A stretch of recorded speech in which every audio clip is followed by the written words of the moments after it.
Hram svetog velikomučenika Georgija nalazi se u Gornjem Barbešu i mesto gde sad prolazimo, Zvonik, je rađen posle Prvog svetskog rata, Velikog rata, po uzoru na trijumfalnu kapiju koja je sagrađena u Francuskoj. Hram je sagrađen neposredno pre oslobođenja Srba od Turaka i ovo mesto je dalo najveći doprinos u oslobođenju Srba od Turaka. Najviđeniji ljudi iz Gornjeg Barbeša su učestvovali u sastancima za ustanak i dali svoj doprinos.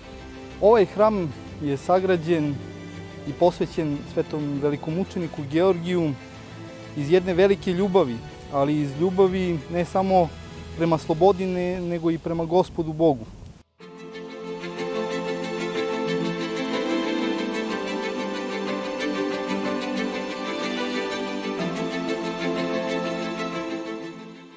Iza nas je ikonostas koji je rađen 1871. godine. Radila su ga braća Jakovljević i ovo je jedan od bisera celog ovog kraja Zaplanja. Hram svetog velikomučenika Georgija svedoči jednu ljubav prema slobodi, ljubav prema Gospodu Bogu, ali i ljubav prema domovini svojoj.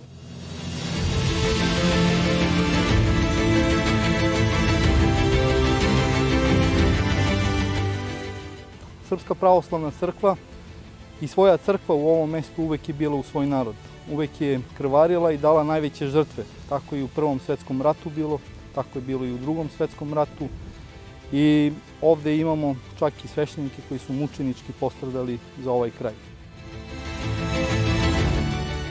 Ovaj hram je slika, ikona, mesto svih tih ljudi koji su dali svoje živote, liturgijsko mesto i sabranje svih nas. I jedan velelepni hram koji iz tog perioda za svedočanstvo svima nama ostalo u amanet.